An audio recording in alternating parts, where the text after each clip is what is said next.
Hey guys, this is Amandeep Singh और आज के इस वीडियो के अंदर हम बात करने वाले हैं कुछ नीट के बिगेस्ट सीक्रेट्स के बारे में, ताकि आपको एक मेडिकल सीट मिल जाए। और लास्ट दिन 40 दिन में आपको क्या क्या करना है, क्योंकि अब 40-41 दिन ही बचे हैं।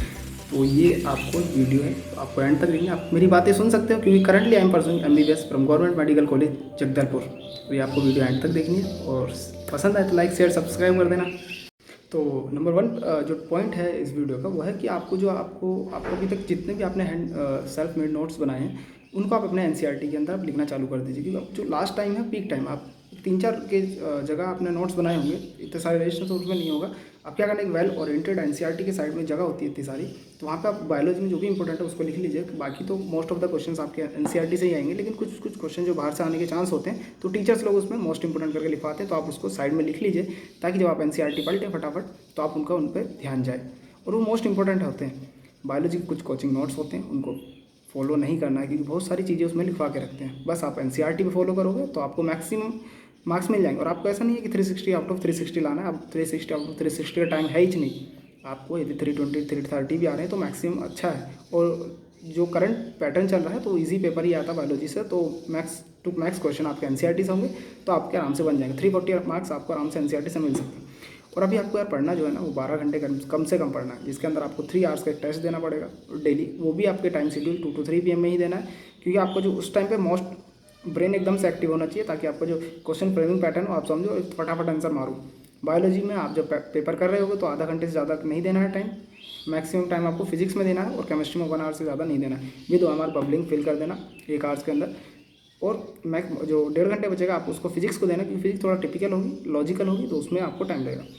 4 आवर आपको बायोलॉजी पढ़नी है अभी इस टाइम में, और 2 आवर केमिस्ट्री। क्योंकि 2 आवर केमिस्ट्री इसलिए कि जो आप प्रीवियस ईयर लगा रहे हो, तो मोस्ट ऑफ द क्वेश्चन आप वहाँ पे देख लोगे, तो आपको वैसे ही याद हो जाएंगे। क्योंकि जो करंट पैटर्न है क्वेश्चन आने का, वो प्रीवियस ईयर से ही आ रहे हैं, तो आपको उसमें इतना ध्यान नहीं। लेकिन फिजिक्स आपको NCERT से पढ़नी पड़ेगी। लास्ट ईयर के टाइम में बहुत सारे क्वेश्चन जो थे, वो सारे NCERT से थे, जो न्यूमेरिकल के चक्कर में रहे या कोचिंग मॉड्यूल्स के चक्कर में थे, वहाँ से पेपर नहीं बना उतना। तो आप NCERT पढ़ो एकदम से, और हो जाएगा। और नेक्स्ट जो पॉइंट्स, आपको प्रीवियस ईयर को क्वेश्चन को आपको इंपॉर्टेंस देना पड़ेगा। क्योंकि जो आप प्रीवियस ईयर लगा रहे होगे, तो उसको में आपको पता लग जाएगा कि कितने क्वेश्चन किस चैप्टर से आ रहे हैं, और उस चैप्टर में किस टॉपिक से आ रहे हैं। और जब टॉपिक आपको पता लग गया, तो आप वहीं पर उसी पर उतना ध्यान दो, और उस टॉपिक को एकदम से कवर कर लो। वेटेज के साथ आपको रिवीजन करना है। वेटेज के साथ, जैसे बायोलॉजी की बात करूँ, तो मॉड्यूल आपको भी फॉलो नहीं करने हैं किसी भी सब्जेक्ट के। आप NCERT फॉलो करो। बायोलॉजी में आपको ह्यूमन, जैसे किस किस टॉपिक से आपको एवरेज क्वेश्चन मिलेंगे। ह्यूमन फिजियोलॉजी 11th यूनिट है, 11th यूनिट से ह्यूमन फिजियोलॉजी करीबन 14 से 15 क्वेश्चन आएंगे। 14 से 15 में आपको 12 से 13 क्वेश्चन सीधे NCERT से मिलेंगे। अगर अच्छा टाइम रहा, आपका किस्मत अच्छी है, तो सीधे सारे क्वेश्चन भी आ सकते हैं। लेकिन थोड़ा फ्रेमिंग के चक्कर में वो आपको लगेगी बाहर से, लेकिन सब NCERT से होंगे। तो आपके 12 से 13 क्वेश्चन सीधे NCERT से आपको मिलने वाले हैं।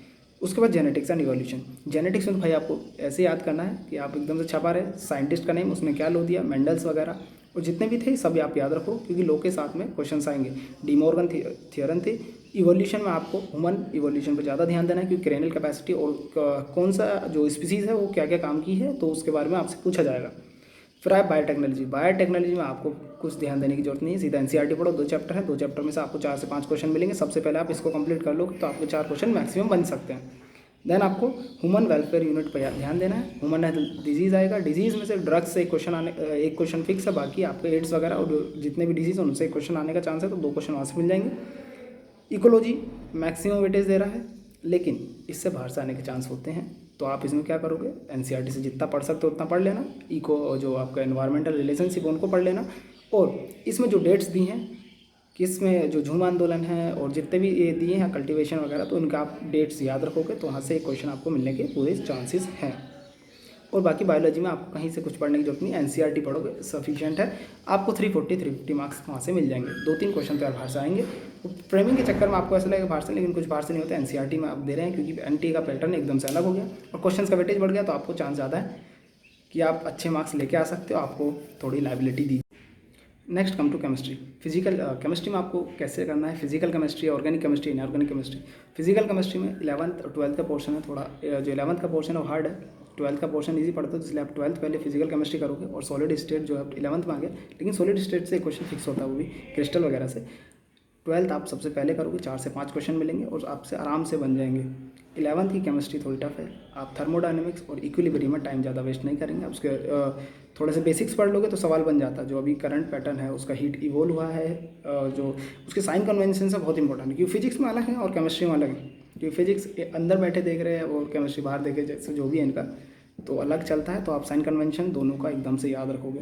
ऑर्गेनिक केमिस्ट्री भाई NCERT से ही पढ़नी, और जो लास्ट के 3-4 चैप्टर है 12th के अंदर में जो ड्रग्स वगैरह हैं तो उनको आप अच्छे से पढ़ लो ना। 3 चैप्टर से 3 क्वेश्चन आएंगे। बायोमोलिक्यूल से एक आता है, ड्रग्स वाले से एक आता है, और केमिस्ट्री एंड लाइफ से एक आएगा, पॉलीमर से एक आएगा। तो 3 क्वेश्चन आपके आराम से बन जाएंगे। तो ऑर्गेनिक तो आपकी वैसी हो जाए। सारी नेम रिएक्शन याद करनी है, जो भी इंपॉर्टेंट प्रोसेसेस हैं वो याद करने हैं, तभी आपके सवाल बन जाएंगे। तो ऑर्गेनिक में आपको मैक्सिमम मार्क्स आराम से मिल जाएंगे। 60 मार्क्स की आती है, 60 अब तो ज़्यादा की हो गई है, तो आप आराम से बना सकते हो। तो 60 में से आपको मैक्सिमम मार्क्स मिल सकते हैं। ऑर्गेनिक केमिस्ट्री पर ज़्यादा ध्यान दोगे केवल NCERT से। देन इनऑर्गेनिक केमिस्ट्री जब आप PYQ लगा रहे होगे तो मोस्ट ऑफ द क्वेश्चन आपको वैसे ही याद हो चुके होंगे। पी ब्लॉक ज़्यादा लंबा चैप्टर है तो आप उतना ध्यान नहीं दोगे, केवल इंपॉर्टेंट पे ध्यान दोगे। जब PYQ लगाओगे तो आपको पता लग जाएगा कहाँ से सवाल बन रहा है, एक नेम से आएगा। और आप जब PYQ लगा रहे होगे तो जो S ब्लॉक है और ये हाइड्रोजन है, तो इनसे आपको कुछ कहीं से नहीं चैप्टर नहीं पढ़ना, सीधे PYQ लगाना। PYQ से सीधा क्वेश्चन आ जाएगा तो आपका बन जाएगा। फिजिकल केमिस्ट्री में पूरा ध्यान देने की ज़रूरत है, लेकिन 12th में इतना नहीं देना, 11th में देना हल्का हल्का। और 11th में अगर नहीं बन रहा है तो छोड़ ही देना।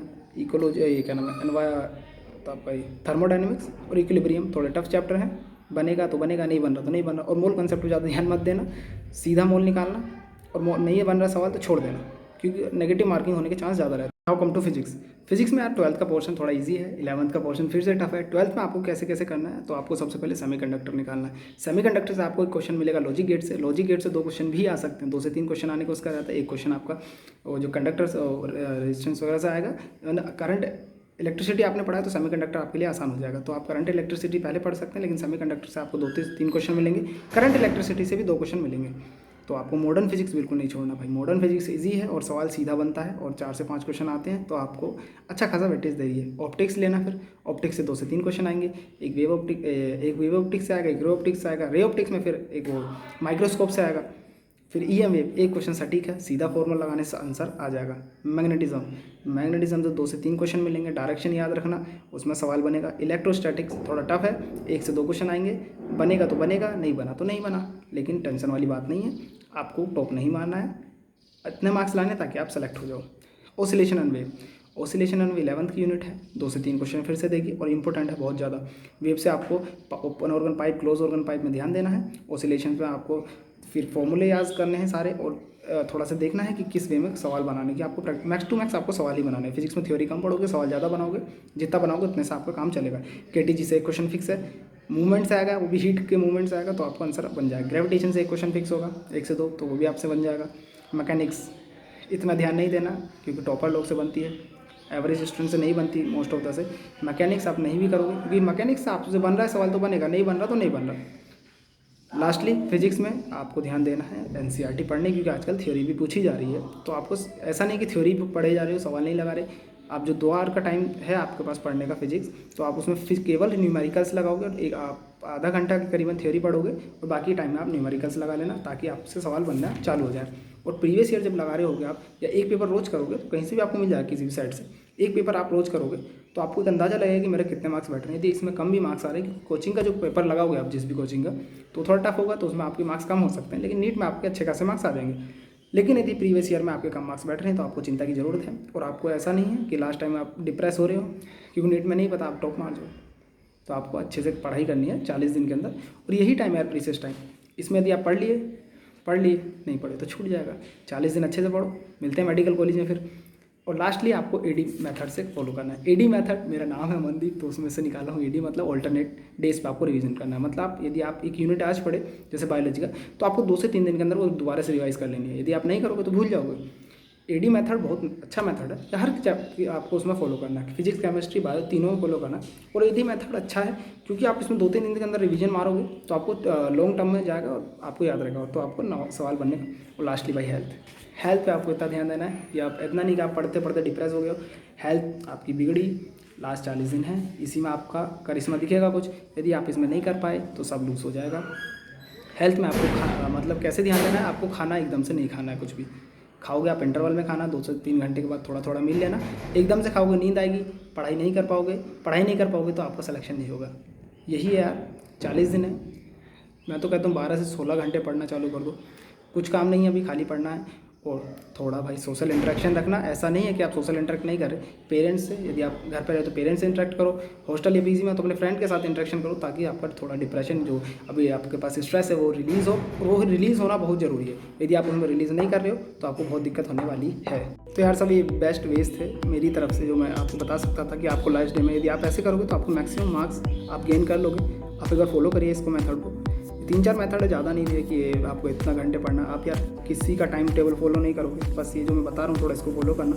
टाइम टेबल आप अपना बनाओ, रात में मन करता रात में पढ़िए, दिन में मन करता दिन में पढ़ो, बस मैक्स टू मैक्स आपको पढ़ना ही है यार। किसी भी टाइम पढ़ो, पढ़ते रहो, सोना वोना कम कर दो थोड़ा। 40 दिन बचे यार, इतना तो कर सकते हो। 40 दिन बाद पूरे 5 साल मज़े करोगे। अब तो खैर नेक्स्ट आ गया है, उसमें मज़े नहीं है, लेकिन आप फिर भी एक मेडिकल कॉलेज लाइफ है, अच्छी लाइफ होती है। स्ट्रेस के साथ में आपको बहुत सारी चीज़ें सीखने को मिलेंगी। हेल्थ पे बिल्कुल खिलवाड़ नहीं करना भाई। मैं अभी बोल रहा हूँ, अगर एक दिन आकर आपको बुखार भी आ गया ना गलती से, तो आपका पूरा यार हफ्ता ख़राब होता है और फिर पढ़ने का मन नहीं करता। तो आप जितना हेल्दी रह अपने आप को रख सकते हो उतना रखिए। आप मैक्स टू मैक्स हाइड्रेटेड रहेंगे। खाना कम खाना, ऐसा नहीं बिल्कुल बंद कर दी, क्योंकि नींद ज़्यादा आती है खाना खाने के बाद में। और जो आपका लंच है उसको कम करना, डिनर में भी थोड़ा कम करना, और ब्रेकफास्ट भी कर लेना। थोड़ा नींद तो आएगी, लेकिन अभी जो फैटी है वो कम लेना, प्रोटीन डाइट ज़्यादा लेना, कार्बोहाइड्रेट कम लेना।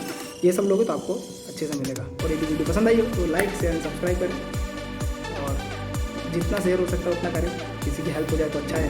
और फिर लास्ट कहूँगा यार, हेल्थ को मत छोड़ करना, क्योंकि हेल्थ ही आपकी यदि अच्छी है तो आपको नेक्स्ट टाइम मार्क्स मिल जाएंगे। अभी कुछ दिन में यदि आप ट्रेंडिंग में रही वीडियो थोड़ा सा।